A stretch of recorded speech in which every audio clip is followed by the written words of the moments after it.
దేశం ఒక్కసారిగా ఉలిక్కిపడే ఘటన జరిగింది. అంత దేశం ఉలిక్కిపడే ఘటన జరిగితే డిబేటు పెట్టాం కదా సహజంగానే. అయితే ఇవాళ డిబేట్ పెట్టాం కాబట్టి అది ఇవాళే జరిగింది అనుకుంటున్నారేమో. కాదు, వారం అయింది జరిగి. మరి వారం తర్వాత ఇప్పుడెందుకు డిబేటు? అంత పెద్ద ఉలిక్కిపడే ఘటన అయితే ఇవాటికి అందరికీ తెలియాలి కదా అంటే అదే దీంట్లో గొప్ప విశేషం. ఇది 14వ తారీఖు జరిగిన ఘటన. ఇప్పటి వరకు తొక్కిపెట్టారు. ఎందుకు తొక్కిపెట్టారు, ఎవరు తొక్కిపెట్టారు అనేది మనకి చర్చలో ఒక్కొక్క విషయం మనకి చర్చలోకి వస్తాయి. కానీ అసలు విషయం ఏంటి అంటే యశ్వంత్ వర్మ అని ఒక జడ్జి గారు ఉన్నాడు. ఆయన ఢిల్లీ హైకోర్టులో జడ్జిగా పనిచేస్తున్నారు. 14వ తేదీన ఆయన హోలీ పండుగ రోజు హోలీ సంబరాలకో ఏదో పని మీద బయటికి వెళ్ళాడు ఇంట్లోంచి.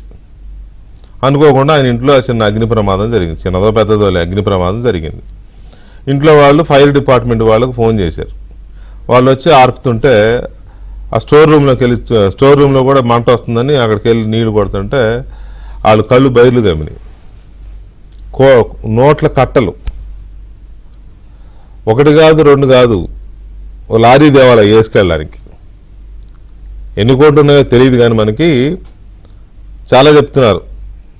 డబుల్ డిజిట్ అని చెప్తున్నారు. డబుల్ డిజిట్ అంటే 10, 20, 30, 40 మొత్తం మీద త్రిబుల్ డిజిట్కి తక్కువ అంటే 100 లోపు అన్ని కోట్లు. ఒకరు 50 అంటున్నారు, 75 అంటున్నారు. కరెక్ట్ ఫిగర్ రానివ్వట్ల. ఈ పార్టీకి అదే ఎవడన్నా సామాన్యుడి ఇంట్లో లేకపోతే ఇంకెవడన్నా వ్యాపారి ఇంట్లో లేకపోతే ఇంకెవడన్నా ఒక ప్రభుత్వ మామూలు ఉద్యోగి ఇంట్లో కనుక దొరికితే అనా పైసలతో సహా లెక్కలు బయట పెట్టేవాళ్ళు. ఒకవేళ సగం నొక్కేసినా ఐటీ డిపార్ట్మెంట్ వాళ్ళు లేకపోతే ఇంకొకటి సగం నొక్కినా లెక్కలు బయటకు వచ్చేవి, ప్రెస్ నోట్లు బయటకు వచ్చేవి.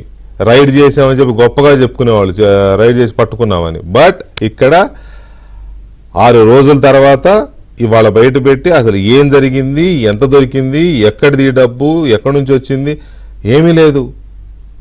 అంతా అనకూడదు కానీ న్యాయ వ్యవస్థ మీద గౌరవము, భయము, భక్తి ఉన్నా ఈ దేశంలో అదే స్థాయిలో ఒక రకమైన అనుమానము, ఒక రకమైన చులకన భావం కూడా లేకపోలేదు. ఖచ్చితంగా ఉంది. ఎందుకంటే అప్పుడప్పుడు చిన్న చిన్న అవినీతి కార్యక్రమాలు లేకపోతే డబ్బులు తీసుకుని బెయిల్ ఇస్తున్నారని అవి అక్కడక్కడ బయటపడుతూ ఉంటాయి. మన హైదరాబాద్లోనే చూసాం అటువంటి 2-3. వీటి వల్ల న్యాయ వ్యవస్థను కూడా మేనేజ్ చేయొచ్చు అనే ఒక అభిప్రాయం జనంలో బలంగా ఉండిపోయింది. అయినా సరే ఇక ప్రతి వ్యవస్థని మనం ఇట్లా అనుమానిస్తూనో చులకన చేస్తూనో పోతే ఎట్లా? ఎక్కడో ఒకడు ఉంటారు ప్రతి వ్యవస్థలోనూ, ఒకడో 2, 3 చేస్తారు. అయినా సరే టోటల్ వ్యవస్థను మనం గౌరవించుకోవాలనే దీంతో మనం బతుకుతున్నాం. కానీ ఇవాళ ఢిల్లీ హైకోర్టులో ఒక జడ్జి ఇంట్లో ఇన్ని డబ్బు దొరికితే 5 రోజులు తొక్కి పట్టాల్సిన అవసరం ఏమొచ్చింది? దాన్ని బయటికి రాకుండా దాచిపెట్టి ఏం చేద్దాం అనుకున్నారు అనేది ఒక అంశం. సరే బయటకు వచ్చింది. బయటకు వచ్చిన తర్వాత వీళ్ళు తీసుకునే నిర్ణయం ఏంటి? ఒక ప్రభుత్వ ఉద్యోగి ఇంట్లో లేదా ఇంకొక సామాన్యుడి ఇంట్లో ఇంత డబ్బు దొరికితే ఇమీడియట్ చర్యలు ఉంటాయి. కేసు కట్టేసి ముందు వాటిని సస్పెండ్ చేయడం లేకపోతే జైలుకు పంపడం ఏదో చేస్తారు. ఈయన్ని 5 రోజుల తర్వాత 6వ రోజు సింపుల్గా అలహాబాద్ హైకోర్టుకి బదిలీ చేశారండి. నాకు చాలా నచ్చింది. హరీష్ సాల్వే, మాజీ సొలిసిటర్ జనరల్, భారత solicitor general, X solicitor general Harish Salve, భారతదేశంలోనే అత్యున్నత న్యాయ కోవిదుడిగా మనం ఇది చేస్తాం. ఆయన ఒక మాట అన్నాడు, అలహాబాద్ హైకోర్టు ఏమన్నా డస్ట్బిన్ అన్నాడు. ఢిల్లీ హైకోర్టులో పనిచేసే జడ్జి దగ్గర డబ్బులు దొరికితే అవినీతి జరిగిందని భావిస్తే అతన్ని తీసుకెళ్లి మీరు అలహాబాద్ హైకోర్టులో వేశారు అని అంటే అక్కడ అది కోర్టు కాదా? అక్కడ తీర్పులు చెప్పరా జడ్జిలు? అదేమన్నా డస్ట్బిన్ అని ప్రశ్నించాడు హరీష్ సాల్వే గారు. నిజమే, ఒక చోట తప్పు చేశాడు, ఒక చోట పనికిరాడు అనుకున్నవాడు ఇంకో చోట ఎలా పనికి వస్తాడు? అయినా ట్రాన్స్ఫర్ చేయడం ఏంటి? ముందు పక్కన పెట్టి విచారణ అది కూడా అన్నాడు. కోర్టు ఇంటర్నల్ ఎంక్వైరీకి ఆదేశించాలని ఆలోచిస్తోంది సుప్రీంకోర్టు. ఇంటర్నల్ ఎంక్వైరీ ఏంటి? ఇందులో సీక్రెట్ ఏముంది? అతని ఇంట్లో కోట్ల డబ్బు దొరికినప్పుడు ఎక్స్టర్నల్ ఎంక్వైరీ చేయాలి, విచారణ సంస్థకు అప్పచెప్పాలి, దర్యాప్తు సంస్థలకు అప్పచెప్పాలి, విచారణ చేయించాలి. అంతేగాని ఇంటర్నల్ ఎంక్వైరీ ఏదో మన ఇంట్లో మనమే మాట్లాడుకుందాం అంటే ఎట్లా కుదురుతుందని అడిగాడు. నేషనల్ మీడియా దీన్ని స్కామ్ అంటున్నాయి, స్కామ్గా చెప్పేస్తున్నాయి. నేషనల్ మీడియా దీన్ని స్కాండల్ అంటున్నాయి. నాకు తెలిసి భారతదేశంలో జ్యుడిషియరీ మీద ఇంత ఘాటైన పదాలు ఫస్ట్ టైం వస్తున్నాయి. గతంలో చిన్న చితక విమర్శలు వచ్చాయి. ప్రశాంత్ భూషణ్ కానీ లేకపోతే రామ్ జత్మలాని కానీ ఇలాంటి ఇంకా కొంతమంది నారిమన్ కానీ ఇలాంటి వాళ్ళు కొంతమంది మాట్లాడిన సందర్భాలు ఉన్నాయి. కానీ ఈ స్థాయిలో స్కాండల్ అనే పదం వచ్చింది. ఇంకో హైకోర్టు, మీ హైకోర్టు తప్పు జరిగితే ఇంకో హైకోర్టు పంపడానికి డస్ట్బిన్ అని అడిగారు అని అంటే ఆయన కూడా అత్యున్నత జ్యుడిషియరీ మ్యాన్ అడిగాడు అంటే ఇప్పుడు ఏం చేయాలి? దీని మీద ఒక చర్చ జరుగుతోంది. ఇది బదిలీ కాదు, దీని బార్ కౌన్సిల్, బార్ అసోసియేషన్ దీని మీద ఆందోళన వ్యక్తం చేస్తోంది. బదిలీ ఏంటని పార్లమెంట్లో చర్చ జరిపి ఇంపీచ్మెంట్ పెట్టాలి అనే చర్చ కూడా ఉంది. ఆయన మీద ఈ జడ్జి గారి మీద అభిశంసన పెట్టాలి, పార్లమెంట్లో పెట్టి ఆయనని పదవి నుంచి తీసేయాలనే చర్చ కూడా జరుగుతుంది. అవినీతికి పాల్పడ్డారని తెలిస్తే కూడా వీళ్ళని చర్య తీసుకోలేని పరిస్థితిలో ఉన్నాం మనం. న్యాయ వ్యవస్థ వాళ్ళ మీద పార్లమెంటు చర్చించి అభిశంసన పెట్టాలి. వెంటనే ఒక క్లర్క్నో లేకపోతే ఇంకొక అధికారినో సస్పెండ్ చేసినట్టు, ఉద్యోగులను తీసేసినట్టు లేదు. సో అసలు ఏం జరిగింది దీని మీద అనేది ఒకసారి మా ఢిల్లీ బ్యూరో చీఫ్ కృష్ణని అడిగి వివరాలు తెలుసుకుందాం. తర్వాత చర్చలోకి వెళదాం. Krishna, good evening. అసలు ఈ కేసు యొక్క పూర్వాపరాలు ఏంటి, ఏం జరుగుతోంది, ఎందుకు 5 రోజులు దీన్ని తొక్కిపెట్టారు? వీకే మీరు చెప్పినట్లుగా ఈ సంఘటన 14వ తేదీ రాత్రి 10:30 గంటలకు జరిగింది. ఆ తర్వాత మీరు అన్నట్లుగా అక్కడ డబుల్ డిజిట్లోనే అక్కడ ఈ యొక్క నోట్లు దొరికాయి, నోట్ల కట్టలు దొరికాయి. కొంతమంది 15 అంటున్నారు, కొంతమంది 50 అంటున్నారు, కొంతమంది 75 కోట్లు అంటున్నారు. ఎంత అన్నది మాత్రం బయటపడలేదు, కానీ డబుల్ డిజిట్లోనే దొరికాయి. సరే, 14వ తేదీకు ఈ సంఘటన జరిగింది.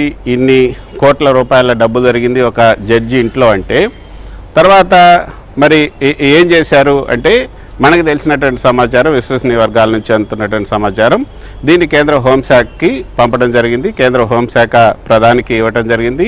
ప్రధాని కూడా సీరియస్ అయ్యారు. అదేవిధంగా సిబిఐ, అదేవిధంగా ఐటీ ఈ యొక్క ఈ కేసుని టేకప్ చేశారు. ఎఫ్ఐఆర్ కూడా నమోదు చేశారు. అయితే ఎఫ్ఐఆర్ నమోదు చేసే ముందు జస్టిస్ యశ్వంత్ వర్మని అడగడం జరిగింది. ఈ డబ్బు నీకు ఎక్కడి నుంచి వచ్చింది అంటే, మరి ఈ డబ్బు ఎక్కడి నుంచి వచ్చిందో నాకు తెలీదు. ఈ స్టోర్ రూమ్కి వెనకాల కూడా ఒక డోర్ ఉంది. ఆ డోర్లోంచి మా పని మనుషులు ఎవరైనా తీసుకొచ్చి పెట్టారేమో నాకు తెలియదు అని చెప్పి ఆయన తప్పించుకునే ప్రయత్నం చేశాడన్నది మనకి ప్రాథమికంగా అందుతున్నట్టు సమాచారం. అయితే ఇంత డబ్బు మీ ఇంట్లో దాచిపెట్టే పని మనుషులు ఉన్నారంటే మీ ఇంట్లో ఎందుకు పనులు చేస్తారు వాళ్ళు అని అడిగినప్పుడు ఆయన నిజాన్ని ఒప్పుకున్నట్లుగా చెప్తున్నారు. కానీ నిజాన్ని ఒప్పుకున్నారు అంటే ఎఫ్ఐఆర్ నమోదైంది అంటే 14వ తారీఖు నమోదైంది లేదా 15వ తారీఖు నమోదైందంటే ఆయన అంటే 14 శుక్రవారం హోలీ పండుగ, శని ఆదివారం 15, 16 శని ఆదివారాలు కాబట్టి కోర్టులు ఉండవు. 17వ తారీఖు ఆయన కోర్టుకు వచ్చి కూర్చున్నారు, 18వ తారీఖు కోర్టుకు వచ్చి కూర్చున్నారు, 19 కోర్టుకు వచ్చారు, 20వ తారీఖు నిన్న కూడా కోర్టులో కూర్చున్నారు ఆయన. ఇవాళ ఈ వార్త బయటకు వచ్చిన తర్వాత ఇవాళ మాత్రమే ఆయన కోర్టుకు హాజరు కాలేదు. అంటే ఈ 4 రోజులు ఆయన కూర్చున్నారు. ఎఫ్ఐఆర్ నమోదైందని చెప్తున్నారు ఒక పక్క ఆయన వచ్చి 4 రోజులు కూర్చున్నారు. మరి ఎఫ్ఐఆర్ నమోదైన కేసు ఎలా కూర్చుంటారు? తర్వాత సరే ఎఫ్ఐఆర్ నమోదు కాలేదు అనుకుందాం. మనకు ఒకవేళ సిజేఐ ఇప్పుడే సుప్రీంకోర్టు ఇచ్చినటువంటి తాజా అప్డేట్ మీకు చెప్తున్నాను. సుప్రీంకోర్టు ఇచ్చినటువంటి తాజా అప్డేట్లో 2 విషయాల్ని వాళ్ళు స్పష్టం చేశారు. అంటే ఇందాక మీరు హరీష్ సాల్వే కొన్ని ప్రశ్నలు వేశారన్నారు అని చెప్పారు కదా, ఆ హరీష్ సాల్వే వేసినటువంటి ప్రశ్నలకు జవాబుగానే దీన్ని చెప్పుకోవచ్చు. అది ఏంటంటే ఈయన అలహాబాద్ హైకోర్టుకి ఇంకా ట్రాన్స్ఫర్ చేయలేదు, మేము అలహాబాద్ హైకోర్టుకి ట్రాన్స్ఫర్ చేయాలా లేదా అనేది ఇంకా నిర్ణయం తీసుకోలేదు అనేది మొదటిగా వాళ్ళు ఇచ్చినటువంటి వివరణ. ఎందుకు అలహాబాద్ హైకోర్టుకి వాళ్ళు ట్రాన్స్ఫర్ చేయలేదు అంటే ఇక్కడ 2వ స్థానంలో ఉన్నారు, కొలీజియంలో ఉన్నారు. ఢిల్లీ హైకోర్టులో ఈ యశ్వంత్ వర్మ అనే న్యాయమూర్తి 2వ స్థానంలో ఉన్నారు, కొలీజియంలో ఉన్నారు. అయితే అక్కడికి వెళ్తే అలహాబాద్ ప్యారెంట్ హైకోర్టుకి వెళ్తే అక్కడ 9వ స్థానంకి వెళ్తారు. కాబట్టి అది అట్లా మనం ట్రాన్స్ఫర్ చేయొచ్చా లేదా అని చెప్పి అలహాబాద్ హైకోర్టు సిజేఐని, అదేవిధంగా ఇక్కడ ఢిల్లీ హైకోర్టు సిజేఐకి లేఖలు రాసి వాళ్ళ అభిప్రాయాన్ని కోరారట. ఇంతవరకు వాళ్ళ అభిప్రాయం రాలేదట. ఆ అభిప్రాయం వచ్చిన తర్వాత ఆయన అలహాబాదు మార్చాలా, అలహాబాద్ బదిలీ చేయాలా, లేదా వేరే యాక్షన్ ఏమైనా తీసుకోవాలా అన్న దానిపై నిర్ణయం తీసుకుంటాం. కాబట్టి అలహాబాద్ మేము ట్రాన్స్ఫర్ చేసామంటూ వస్తున్నటువంటి వార్తల్లో నిజం లేదు. కాబట్టి దాని మీద మిస్ఇన్ఫర్మేషన్ అంటూ వాళ్ళు కొట్టేయడం జరిగింది. ఇంకొక విషయం ఏంటంటే ఇన్ హౌస్ ఎంక్వైరీ అన్నది ఈరోజే ఇన్ హౌస్ ఎంక్వైరీ చేపట్టాలని మేము ఆదేశించినట్లుగా కొన్ని వార్తలు వస్తున్నాయి. ఇది ఈరోజు చేపట్టింది కాదు. 20వ తేదీ ఏదైతే మేము కొలీజియం కూర్చున్నాం, కొలీజియం కూర్చోవడానికి ముందే దీనికి సంబంధించినటువంటి వార్తలు మా దగ్గరకు వచ్చాయి. దాని మీద ఢిల్లీ హైకోర్టు సీజేకి సమాచారం ఇచ్చి దానికి సంబంధించినటువంటి ఒక రిపోర్ట్ని ఆయన అడిగాము. ఆయన మాకు ఇంకా ఇవ్వలేదు. ఆయన ఈరోజు అంటే 21వ తారీఖు సాయంత్రం 9:30 సాయంత్రంలోగా ఇస్తారు. ఇచ్చిన తర్వాత నిర్ణయం తీసుకుంటామంటున్నారు. అంటే ఇన్ హౌస్ ఎంక్వైరీకి ఆర్డర్ చేశారంటే ఇంతకుముందే, అది ఇంకా ఇవాళ వస్తుందట సాయంత్రం. కాబట్టి ఇన్ హౌస్ ఎంక్వైరీకి కూడా మేము ఇచ్చేసాము ముందే అంటున్నారు. సరే, ఈ ఇన్ హౌస్ ఎంక్వైరీ ఇచ్చారు, తర్వాత ఇది ఇచ్చారు, ఇవన్నీ సరే. అసలు ఏం జరిగింది, అసలు ఒక జడ్జి ఇంట్లో ఏం జరిగింది అన్న దాని మీద ఇంతవరకు ఒక్కళ్ళు కూడా ప్రకటన చేయాల, ఎవరు ఏమి చేయాలి. కానీ జరిగిందని చెప్తున్నారు. ఏం జరిగింది, ఎంత పట్టుకున్నారు, అసలు ఎఫ్ఐఆర్ నమోదు చేశారా, అసలు ఒక ఎంపీ ఇంట్లోనో లేకపోతే ఎమ్మెల్యే ఇంట్లోనో లేకపోతే ఒక పబ్లిక్ సర్వెంట్ ఇంట్లోనో ఇంత పెద్ద మొత్తంలో ఇంత అమౌంట్ దొరికితే అసలు ఏజెన్సీలు ఎవరైతే దర్యాప్తు సంస్థలు ఉంటాయో అవన్నీ ఊరుకుంటాయా? ఈ విధంగా ఒక జడ్జికి ఈ విధంగా వెసులుబాటు కల్పించడం ఎంతవరకు సబబు అన్నది ఇప్పుడు న్యాయవర్గాల్లో కూడా లేవనెత్తున్నటువంటి ప్రశ్న. సో ఈరోజు మరి ఇందాక అంతా మీరు చెప్పేశారు కాబట్టి ఈ యొక్క యశ్వంత్ వర్మ గతంలో ఆయన ఏదైతే యూపీకి చెందినవాడు, అక్కడ ఒక బ్యాంక్ ఫ్రాడ్ కేసులో కూడా ఆయన పైన ఒక కేసు నమోదైంది. అది ఆయన ఒక షుగర్ ఫ్యాక్టరీకి ఆయన డైరెక్టర్గా ఉన్న సమయంలో ఒక బ్యాంక్ ఫ్రాడ్ కేసు 100 crores సంబంధించినటువంటి బ్యాంక్ ఫ్రాడ్ కేసులో సిబిఐ కేసు నమోదు చేసింది. ఆ కేసుని కొట్టేయాలంటూ ఆయన సుప్రీంకోర్టు కూడా వచ్చారు. ఆ కేసుని కొట్టేసింది కూడా గతంలో సిజేఐగా పనిచేసినటువంటి చంద్రచూడ్ అన్నది కూడా ఇప్పుడు ఈ యొక్క చర్చలో నడుస్తూ ఉంది. సో ఇక్కడ దొరికినటువంటి డబ్బు ఎవరిది, ఆయనదేనా, లేకపోతే ఆయనకు సంబంధించిన వాళ్ళదా, లేకపోతే ఆయన బంధువులదా, లేకపోతే వేరే ఎవరిదైనా మిగతా వాళ్ళ ఎవరిదైనా ఉందా? అయితే ఆ ఎఫ్ఐఆర్ ఈయన ఎంక్వైరీ చేసినప్పుడు, ఈయన విచారణ చేసినప్పుడు సరే ముందు పని మనుషులు పెట్టారేమో అదో ఇదో మాట్లాడి తర్వాత ఆ క్రాస్ ఎగ్జామినేషన్లో ఏదో ఒక పేరు చెప్పాడనే వార్త కూడా వినబడుతోంది. ఎవరో ఒక పెద్ద తలకాయ పేరు చెప్పాడని అంటున్నారు. నిజమేనా అది? ఒక పెద్ద తలకాయ ఈ దీంట్లో ఆ పేరు వచ్చింది అనేది నిజమేనా? కరెక్టే. ఆయన ఎఫ్ఐఆర్ నమోదు చేసేటానికి ముందు ఈయన అడిగినప్పుడు ఆయన ఒక పేరు చెప్పినట్లుగానే మనకి విశ్వసనీయ వర్గాల నుంచి అందుతున్నటువంటి సమాచారం. మరి ఆయన పేరు చెప్పారా లేదా అన్నది ఇక పోలీసులే చెప్పాల్సి ఉంటుంది, ఇక దర్యాప్తులో కూడా తేలాల్సి ఉంటుంది. అది ఇప్పటివరకు అయితే ఇది అసలు న్యాయ చరిత్రలో మీరు చెప్పినట్లుగా ఇది ఒక సంచలనమైనటువంటి అంశంగానే మనం చెప్పొచ్చు. గతంలో సౌమిత్ర సేన్ అన్నది కలకత్తా హైకోర్టు జడ్జిని ఈ యొక్క ఇంపీచ్మెంట్ వరకు కూడా తీసుకొచ్చారు. అప్పుడు సీతారాం యేచూరే ఆ ఇంపీచ్మెంట్ దీన్ని కూడా మూవ్ చేశారు. రాజ్యసభలో ఆయన ఇంపీచ్మెంట్కి సంబంధించి తీర్మానం కూడా పాస్ అయింది. ఆ తర్వాత లోక్సభలో ఆ ఇంపీచ్మెంట్ తీర్మానం పాస్ అయ్యేలోపు ఆయన రాజీనామా చేశారు. అదేవిధంగా ఈయన కూడా 124(4) ప్రకారంగా ఇంపీచ్మెంట్కి సుప్రీంకోర్టు ఆదేశించే అవకాశం ఉంది అని చెప్తున్నారు. ఎందుకంటే ఆయన రాజీనామా చేయమని అడిగితే ఆయన రాజీనామా చేయడానికి నిరాకరించినట్లుగా కూడా మన సమాచారం వస్తుంది. ఎందుకంటే ఆయన రాజీనామా చేస్తే ఆయనకి ఆ యొక్క ఇమ్యూనిటీ అనేది పోతుంది. ఆ తర్వాత వెంటనే అరెస్ట్ చేసే అవకాశం కూడా ఉంటుందని ఆయన భయపడుతున్నారన్న వార్తలు కూడా ఇప్పుడు న్యాయవర్గాల్లో వస్తూ ఉన్నాయి. అయితే ప్రభుత్వం వైపు నుంచి, అంటే కేంద్ర ప్రభుత్వం వైపు నుంచి, న్యాయశాఖ వైపు నుంచి కానీ లేకపోతే ప్రధాని కార్యాలయం వైపు నుంచి కానీ దీని మీద ఏమైనా స్పందన అంటే అఫీషియల్గా కానీ అన్అఫీషియల్గా కానీ ఏమన్నా వ్యక్తమైందా?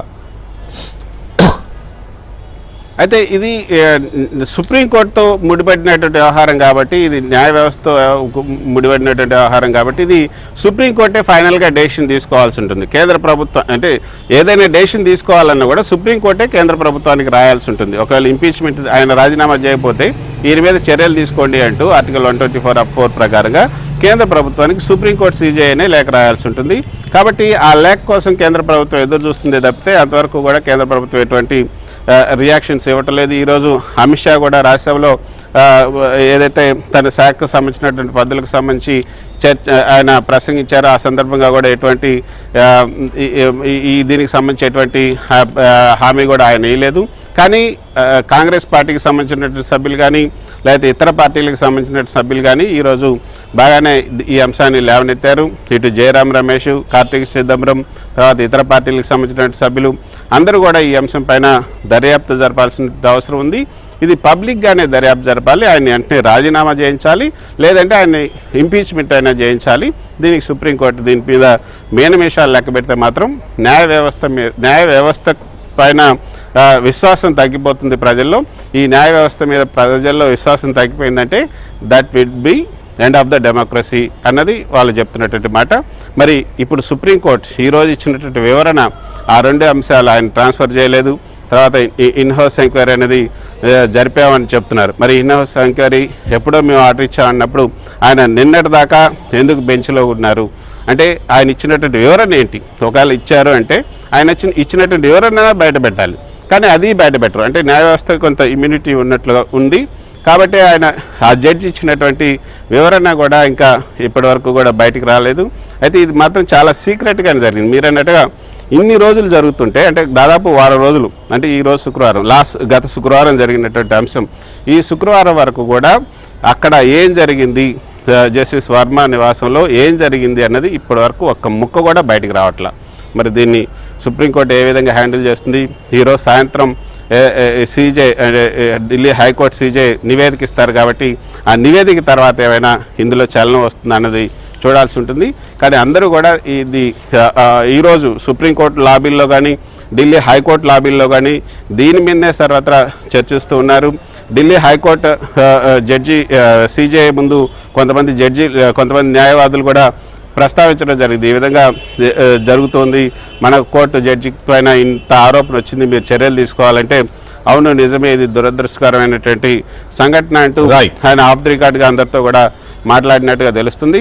సో సుప్రీంకోర్టులో కూడా ఈరోజు ఆ విధంగా జరిగింది. కొన్ని బెంచీలు కూడా ఈరోజు సుప్రీంకోర్టు జరగడంలో ఇంకా పెద్ద ఆశ్చర్యం ఉంది. దేశమంతా ఇదే చర్చ ఇవ్వాలి, ఎందుకంటే దేశాన్ని కుదిపేసిన అంశం కదా ఇది. ఒక జడ్జి ఇంట్లో అన్ని కోట్ల రూపాయలు ఒక గదిలో దొరికాయి, అట్లా పారేసినట్టేనంటే పెద్ద చర్చ ఇది. So anyway, thank you very much, thanks for the updates Krishna. ఇక ఈ జడ్జి గారి విషయంలో ఇన్ని కోట్ల రూపాయలు దొరికితే ఈ వారం రోజులు ఎందుకు తొక్కిపెట్టారు, తర్వాత దీని మీద ఇంతవరకు విచారణకు ఎందుకు ఆదేశించలేదు, ఆదేశించామని ఒకసారి, ఆదేశించలేదని ఒకసారి, తర్వాత ట్రాన్స్ఫర్ చేశామని ఒకసారి, ట్రాన్స్ఫర్ చేయలేదని ఒకసారి, ఎందుకు దీన్ని ఏదో ఇంటి గుట్టుని బయటికి వెళ్ళనివ్వకూడదు అన్నట్టుగా లోపల ఎందుకు దాచుకునే ప్రయత్నం జరుగుతోందా, ఒకరి వల్ల ఇద్దరి వల్ల మొత్తం వ్యవస్థకే చెడ్డ పేరు వస్తుందని తెలిసినప్పుడు మొత్తం జ్యుడిషియరీ సిస్టమ్ దీన్ని సీరియస్గా తీసుకోవాల్సింది పోయి ప్రొటెక్ట్ చేసే ప్రయత్నాలు ఎందుకు జరుగుతున్నాయి, తర్వాత ఈయన వెనక ఎవరో పెద్ద తలకాయ ఉన్నారనే ఒక చర్చ కూడా బయటకు వస్తుంది. ఎవరో తెలియదు, ఆయన చెప్పాడు అంటున్నారు, ఎవరై ఉండొచ్చు అంటే కూడా మనం చెప్పలేని పరిస్థితిలో ఉన్నాం. పైగా దీని మీద ఇప్పుడు కేంద్ర ప్రభుత్వం ఏం ఆలోచిస్తోంది, పార్లమెంట్ దీన్ని చర్చించి ఇంపీచ్మెంట్కి వెళ్తారా, ఇతన్ని అభిశంసన పెడతారా ఈ జడ్జి మీద, ఆయన రాజీనామా చేయడానికి సిద్ధంగా లేడు, ఎందుకంటే రాజీనామా చేస్తే అరెస్ట్ చేస్తారని. చూడండి వాళ్ళకి ఎలాంటి ప్రొటెక్షన్ ఉందో భారత రాజ్యాంగం ప్రకారం, అందుకని రాజీనామా చేయట్లేదు ఆయన. అది ఒక్కొక్కసారి మనలో ఉన్న లోపాలు ఇట్లా వాళ్ళకు ఉపయోగపడుతూ ఉంటాయి. ఢిల్లీ హైకోర్టు జడ్జి యశ్వంత్ వర్మ ఇంట్లో పదుల సంఖ్యలో కోట్ల రూపాయలు డబ్బు డంప్ దొరికిన వ్యవహారం పైన మనం చర్చను చూస్తున్నాం. చర్చలో మనతో సెంటర్ ఫర్ లిబర్టీ అధ్యక్షులు, రాజకీయ ఆర్థిక విశ్లేషకులు నల్లమోజు చక్రవర్తి గారు ఉన్నారు, అలాగే మాజీ హైకోర్టు జడ్జి చంద్రకుమార్ గారు ఉన్నారు, and senior high court advocate Andhra Pradesh పౌర హక్కుల సంఘం అధ్యక్షులు ముప్పాళ్ళ సుబ్బారావు గారు, అండ్ సీనియర్ జర్నలిస్టు రాజకీయ ఆర్థిక రంగ విశ్లేషకులు పుల్లారావు గారు కూడా మనతో చర్చలో జాయిన్ అయ్యారు. ముందుగా జస్టిస్ చంద్రకుమార్ గారితో మాట్లాడదాం. చంద్రకుమార్ గారు నమస్కారం సార్. నమస్కారం అండి. చంద్రకుమార్ గారు, ఈ ఘటనని మీరు ఎలా విశ్లేషిస్తారు? జస్టిస్ యశ్వంత్ వర్మ ఇంట్లో కుప్పలుగా డబ్బు గుట్టలుగా దొరికిన ఈ ఘటనని ఎలా విశ్లేషిస్తారు? ఇప్పుడు విలువలు పడిపోతున్నాయి, విలువలు అన్ని రంగాల్లో పడిపోతున్నాయి కరెక్ట్. అందులో. ఇప్పుడు డెమోక్రసీ అనేటటువంటి ప్రజాస్వామ్యం అనేది అపహాస్యంగా మారిపోయినటువంటి పరిస్థితి ఇప్పుడు. అవును. మొన్న ఎమ్మెల్సీ ఎలక్షన్స్ లలో టీచర్స్ గ్రాడ్యుయేట్స్ కూడా 5,000 రూపాయలు తీసుకొని ఓటేశారు, 5,000 కోట్ల కోసం లైన్ లో నిలబడ్డారు అనే వార్తలు వచ్చినాయి. అవును. అంటే భవిష్యత్తులో భావితరాలను తయారు చేయాల్సినటువంటి ఉపాధ్యాయులు మరి వాళ్ళు ఈ స్థితికి దిగజారారు అంటే పరిస్థితి ఎలా ఉంది మనం ఆలోచించాలి. అంటే నేను చెప్పదలుచుకున్న ప్రధానమైన విషయం ఏంటంటే ఈ యొక్క క్యాన్సర్ వ్యాధి అనేది ఇలాంటి క్యాన్సర్ కణాలు అనేది అంతటా వ్యాపించినాయి. వాస్తవమే. అది ఏదో ఒక రంగానికి పరిమితం కాలేదు. ఇవాళ పార్లమెంట్ లో 3వ వంతు కంటే ఎక్కువ మంది మీద క్రిమినల్ కేసులు, మరి దాదాపు 2/3 కోటీశ్వరులు ఇవాళ పార్లమెంట్ కి ఎన్నిక కావడం, ఇవన్నీ కూడా మన ముందున్నటువంటి వాస్తవ విషయాలే. దీని ప్రభావం ఏమైంది? టోటల్ అడ్మినిస్ట్రేషన్ మీద పడింది. అడ్మినిస్ట్రేషన్ మీద పడేసరికి ఏమైపోయింది? టోటల్ ఎగ్జిక్యూటివ్ ఐఏఎస్ ఆఫీసర్స్ పద్ధతిగా ఉండాల్సినటువంటి వాళ్ళందరినీ కూడా ఇవాళ సామాన్య ప్రజలు ఏ దృష్టితో చూస్తున్నారు, వాళ్ళ ప్రవర్తన ఎట్లా ఉంది, ఏ విధంగా ఉంది అని అంటే పూర్తిగా ఈ అవినీతికరమైనటువంటి రాజకీయ నాయకులకు ఊడిగం చేసేటటువంటి స్థితికి వాళ్ళు దిగజారిపోయిన పరిస్థితి మనకు కనబడతా ఉంది. ఎగ్జిక్యూటివ్స్ అంటే లేకపోతే మిగతా ఉద్యోగులు అంటే రాజకీయ రంగానికి ఊడిగం చేస్తున్నారు. ఇది మీరు అన్నట్టు 100% కరెక్ట్. ఎప్పటి నుంచో మనం చూస్తున్నాం. కానీ న్యాయ వ్యవస్థ మీద డెఫినెట్ గా ఉన్నాయి, అనుమానాలు ఉన్నాయి. న్యాయ వ్యవస్థ మీద కూడా ఏంటి ఇలా అవుతుందనే అభిప్రాయాలు ఉన్నా ఇంతో అంతో భయం, భక్తి, గౌరవం ఉన్నాయి. కనీసం న్యాయ వ్యవస్థ కూడా లేకపోతే ఇంకా దుర్మార్గం అయిపోద్ది వ్యవస్థలు అని కదా. కానీ ఇక్కడ కూడా ఇలాంటి బయటపడుతున్నప్పుడు అందులో పనిచేసి రిటైర్ అయిన మీలాంటి వాళ్ళు ఏమనుకుంటున్నారు? ఒకటేమో ఇది చాలా విచారకరమైన విషయం అండి, చాలా ఒక రకంగా దుఃఖపడాల్సినటువంటి విషయము, విచారపడాల్సినటువంటి విషయం. అయితే ఇక్కడ సమస్య ఏంటంటే రెండోది, జీవితం పట్ల ఒక దృక్పథం అనేది ఒక మనిషి ఏర్పాటు చేసుకోవాల్సిన అవసరం ఉంది. జడ్జిగా మేము అపాయింట్మెంట్ అయిన తర్వాత మేము పదవి స్వీకరించకంటే మొదలు, అంటే మా యొక్క వర్క్ మొదలు పెట్టకంటే మొదలు రాజ్యాంగంలోని ఓత్ అంటే ప్రమాణము చేయాల్సినటువంటి అవసరం ఉంటుంది. ప్రమాణం ఏమని చేస్తాను? నేను న్యాయంగా ఉంటాను, ఎలాంటి పక్షపాతం లేకుండా ఉంటాను, రాజ్యాంగం ప్రకారంగా నడుస్తాను, అనురాగము ద్వేషము లేకుండా ఉంటాను. పక్షపాతం అదే టైంలో నేను భయం లేకుండా అందులో ఉంటాను అనేటటువంటి ఒక ప్రమాణం రాజ్యాంగం ప్రకారంగా మనం చేయాల్సి ఉంటుంది. ప్రతి జడ్జి కూడా ఒక తన జీవితం గురించి, లేక తన యొక్క భవిష్యత్తు గురించి, లేదా తనకి ఏది ఆనందం ఇస్తుంది, ఏది సంతోషం ఇస్తుంది, ఏది శాశ్వతమైనది, ఏది అశాశ్వతమైనది, ఏది తనతో పాటు ఉండేటటువంటిది అనే విషయంలో కొంచెం తనకు తాను ఆత్మవిమర్శ చేసుకోవాల్సిన అవసరం ఉంటారు. నేనైతే ఒక విషయం చాలా స్పష్టంగా చెప్పదలుచుకున్నానండి. ఒక విషయం ఏంటంటే, ఎవరన్నా జడ్జి కావచ్చు, ఏ జడ్జి అయినా కావచ్చు, ఒక తీర్పును మనస్ఫూర్తిగా, చట్టబద్ధంగా, న్యాయబద్ధంగా తనకు సంతోషం కలిగేటట్లు కనుక తీర్పు చెప్పినట్లయితే, ఎలాంటి రాగం లేకుండా, పక్షపాతం లేకుండా, ద్వేషం లేకుండా, భయం లేకుండా కనుక తీర్పు కనుక చెప్పినట్లయితే it will give immense happiness to him. ఒక జడ్జిగా పనిచేసేటప్పుడు నేను ఈ రోజు 20 తీర్పులు చెప్పాను, 20 తీర్పులు చాలా న్యాయబద్ధంగా చెప్పాను, నా ఆత్మ తృప్తిగా చెప్పాను. మేము ఒక 23 ఏళ్ళు జడ్జిగా పనిచేస్తాం. మేము 23 ఏళ్లలో మేము చెప్పిన తీర్పు గురించి మేము ఎప్పుడైనా బాధపడాల్సినటువంటి అవసరం నా అనుభవంలో నాకు ఒక్క రోజు కూడా రాలేదు. మీకు మీరు సమాధానం చెప్పుకోవాల్సిన పరిస్థితి రాలేదు, ఆనందపడటం తప్ప. నాకు నేను సమాధానం చెప్పుడు, నేను ఎవరికో సమాధానం చెప్పాలి. అదే అంటున్నా. నా ఆత్మకు నేను ఇప్పుడు 9,999 సందర్భాలలో మేము ఎక్కడ కూడా నాకు నేను అయ్యో నేను ఈ పొరపాటు చేశాను, ఈ అన్యాయం చేశాను, నా వల్ల ఈ కుటుంబం నాశనం అయిపోతున్నది, నా వల్ల ఈ సమాజం ఇట్లా దెబ్బతింటున్నది, నా వల్ల ప్రభుత్వానికి ఇంత నష్టం వస్తున్నది అని మనం ఆలోచించాల్సిన అవసరం ఏ రోజు రాలేదు. అయితే నాకంటే చాలా గొప్పగా నీతి నిజాయితీగా ఉన్నటువంటి జడ్జిలు చాలా మంది ఉన్నారు మనకు. జస్టిస్ టి వెంకట్రామరెడ్డి గారు ఉన్నారు, జస్టిస్ కె రామస్వామి గారు ఉన్నారు, ఇంతకు ముందు అనేక మంది జడ్జీలు మనకు పనిచేసినటువంటి వారు ఉన్నారు. అయితే ఎంతో గొప్ప అంటే న్యాయ వ్యవస్థకు అంటే మంత్రులకు అగెనిస్ట్ గా తీర్పులు చెప్పినారు, ముఖ్యమంత్రులకు అగెనిస్ట్ గా తీర్పులు చెప్పినారు, వాళ్ళని జైలుకు పంపించిన డెఫినెట్ గా న్యాయ వ్యవస్థలో అద్భుతమైన తీర్పులు చెప్పిన వాళ్ళు, అద్భుతమైన కేసులు వాదించిన వాళ్ళు ఎంతో మంది ఉన్నారు, అందులో సందేహమే లేదు.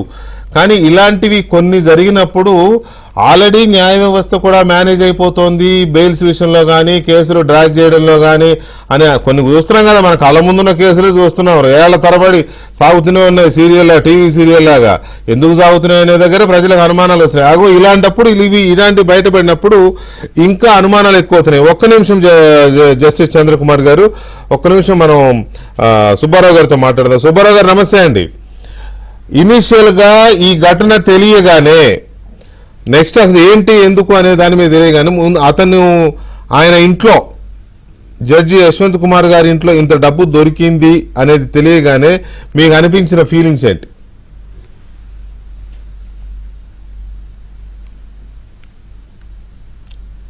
మ్యూట్ లో ఉంది సుబ్బారావు, మ్యూట్ లో ఉంది. వెంకటకృష్ణ గారు, ఆల్రెడీ ఈ దేశ ప్రజలకి కోస్తా కాస్తో నమ్మకం ఉన్న వ్యవస్థ న్యాయ వ్యవస్థ. కరెక్ట్. దాని మీద కూడా ఇటువంటి ఆరోపణలు రావడం లేదు. ఎందుకంటే మనం చూసాం ఓవలాపురం మెయిన్ దాంట్లో పాపం సిబిఐ జడ్జి గారు డబ్బు ఎలా తీసుకొని ఎలా సస్పెండ్ అయ్యాడు, తర్వాత ఎలా డిస్మిస్ అయ్యాడు, తర్వాత ఎలా చనిపోయాడో మనం చూసాం. కాబట్టి ఇలాగా న్యాయ వ్యవస్థలో కూడా దిగువ స్థాయి నుంచి ఉన్నత స్థాయి వరకు కూడా పర్సంటేజ్ తక్కువ ఉండొచ్చేమో కానీ అవినీతి అనేది కొనసాగుతున్న అనేది వాస్తవం. ప్రాక్టికల్ గా మేము చూస్తా ఉన్నాము. కొన్ని సందర్భాల్లో అయితే చాలా లీస్ట్ పర్సంటేజ్ ని అంటుంది. అందరినీ అన్న న్యాయమూర్తుల్ని నేను ఆ ఘాటుని కట్టాను. కానీ మాకు తూర్పుగోదావరి జిల్లాలో ఒక జడ్జి ఉన్నాడు. పాపం జిల్లా జడ్జి గారికి ఫిర్యాదులు ఇచ్చారు. ఏమంటే, అయ్యా అడ్వకేట్లకు సంబంధం లేకుండా డైరెక్ట్ క్లయింట్లనే ఛాంబర్లోకి పిలిచి బేరం మాట్లాడుకొని కేసులు తీర్పులు ఇచ్చేస్తున్నారు అని చెప్పేసి. అంటే కొందరు చేసేటువంటి ఇటువంటి తప్పుడు పనుల వలన న్యాయ వ్యవస్థ మీద ప్రజలకి నమ్మకం పోతుంది, అభాండాలు పడుతున్నాయనే విషయాన్ని వాస్తవం.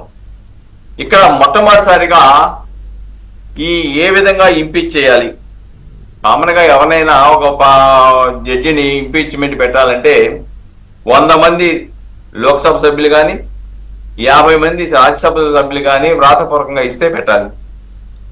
హాజరైన వాళ్ళలో 2/3 మెజారిటీ కనుకుంటే వాళ్ళని ఇంపీచ్ చేయొచ్చు. ఈ భారతదేశంలో నాకు తెలిసినంత వరకు మొట్టమొదటిసారిగా జస్టిస్ వి రామస్వామి గారి మీద ఇంపీచ్మెంట్ ప్రొసీడింగ్ స్టార్ట్ చేశారు. కానీ అప్పుడు ల్యాక్ ఆఫ్ ఓట్స్ రాకపోవడంతో, మెజారిటీ రాకపోవడంతో ఆయన బయటపడిపోయాడు, వేరే విషయం. తర్వాత జస్టిస్ సౌమిత్ర సేన్, ఆమె first judge to be voted for removed by the Rajya Sabha. అంటే న్యాయ వ్యవస్థలో జరిగిన అవినీతి మీద హైకోర్టు, సుప్రీంకోర్టు జడ్జీలని తొలగించే అధికారం వాళ్ళకి లేదు. వాళ్ళ రిపోర్టుల ప్రాతిపదిక దాన్ని ఇంపీచ్మెంట్ పెట్టాలి. ఇంపీచ్మెంట్ లో ఆమోదం జరిగితే ప్రెసిడెంట్ ఆఫ్ ఇండియా వాళ్ళని రిమూవ్ ఫ్రమ్ ది పోస్ట్ అని చెప్పేసి ఆదేశాలు ఇస్తారు. ఇది ప్రొసీజర్. ఇక్కడ ఏమవుతుందంటే, ఆయన్ని పోలీసు వాళ్ళు విచారించిన సామాన్యుడిగా మిమ్మల్నో నన్నో సామాన్యుడినో ఇంకొక వ్యక్తినో విచారిస్తే 8 రోజుల వరకు ఆగరు. వెంటనే ఇలా జరిగిపోయింది, అలా జరిగిపోయింది, ఇంత సొమ్ము దొరికింది అని మీడియాకి రిలీజ్ చేస్తారు. కానీ దీంట్లో ఎందుకు రిలీజ్ చేయలేదు? ఇది కూడా అదృష్టవశాత్తు ఏంటంటే, ఆయన దురదృష్టం కొద్దీ ఆయన ఈ ఊళ్ళో లేనప్పుడు అగ్ని ప్రమాదం జరగటం, ఆ ఇంట్లో వాళ్ళు వెంటనే ఫైర్ ఆఫీస్కి కాల్ చేయటం, వాళ్ళు రావడం, వచ్చిన తర్వాత ఈ కుప్పలు తెప్పలుగా ఉన్న ఈ డబ్బంతా కనపడటం చూసిన తర్వాత ఉన్నతాధికారికి చెప్పారు. తర్వాత సుప్రీంకోర్టు చీఫ్ జస్టిస్ గారి దృష్టికి వెళ్ళింది. ఆయన కొలీజియం మీటింగ్ వేశారు. మీటింగ్ వేసి 3 మెన్ కమిటీ ఏదో వేశామని చెబుతూ ఉన్నారు. అలాగే chief justice of Delhi high court కూడా రిపోర్ట్ సబ్మిట్ చేయమని చెప్పేసి వాళ్ళు కోరడం జరిగింది. ఈ రిపోర్ట్ వచ్చిన తర్వాత కనుక సుప్రీంకోర్టు సీజే గారు మీరు రిమూవ్ చేస్తారా, లేకుంటే రిపోర్ట్ ని ఇంపీచ్మెంట్ కి పంపమంటారా, లేకపోతే ప్రభుత్వానికి పంపమంటారా అంటే ఆయన వాలంటరీగా రిటైర్డ్ అయిపోయి నేను వాలంటరీ రిటైర్మెంట్ పెట్టేస్తున్నాను, నేను తిరుగుతున్నాను అంటే వేరే విషయం. కానీ ఇక్కడ జరిగింది ఏంటంటే, ఇక్కడ ఇంకా ప్రమాదకరమైన సంకేతాలు జనాల్లోకి ఎలా వెళ్తున్నాయంటే, కోట్ల రూపాయలు అక్రమ సొమ్ము, లెక్కల్లో లేని సొమ్ము, లెక్కల్లో చూపించిన సొమ్ము దొరికితే ఆయన్ని మీద మీరు కొంతకాలం సెలవులో ఉండండి అని చెప్పడమో ఏదో చేయాలి. కానీ అలా చేయకుండా డైరెక్ట్ గా ఈ అవినీతి ఆరోపణలని మీడియా ద్వారా బహిర్గతమైన వ్యక్తిని మళ్ళా మీరు ఎక్కడి నుంచి వచ్చారో అక్కడ అలహాబాద్ హైకోర్టుకి మిమ్మల్ని బదిలీ చేస్తామనటం, అలహాబాద్ బార్ అసోసియేషన్ వాళ్ళు మాదేమైనా కుప్ప మామూలుగా వేస్ట్ డస్ట్బిన్ అనుకుంటున్నారా, మీరు ఇక్కడ తీసుకొస్తే మేము ఆందోళన చేస్తామని బార్ అసోసియేషన్ వాళ్ళు ప్రకటన ఇవ్వటం, ఇవన్నీ చూస్తా ఉంటే బదిలీ ఎందుకు బదిలీ చేశారు? ఇక్కడ అవినీతి ఆరోపణలు అక్రమాలు జరిగాయని చెప్పేసి వెలుగు చూస్తున్నప్పుడు ఈ రిపోర్ట్ రాకుండా బదిలీ ఎందుకు ఇచ్చి ఆయన లీవ్లో వెళ్ళిపోయాడు కదా ఇవాళ నుంచి. అది ఎప్పుడైతే కొలీజియం కూర్చొని ఆదేశాలు ఇచ్చింది ఆయన సెలవులోకి వెళ్ళిపోయాడు, సెలవులోనే ఉంటాడు. కానీ ఆయన్ని వేరే చాటికి బదిలీ చేసి ఇవాళే వెళ్ళింది 5 రోజుల నుంచి ఆయన కోర్టు డ్యూటీ విధులకు హాజరవుతున్నాడు. ఈ రోజు న్యాయస్థానం ముందు మామూలు డిస్కషన్ జరుగుతున్న సమయంలో తెలుసుకొని పాప ఆయన లీవ్ మీద వెళ్ళాడు, వేరే విషయం.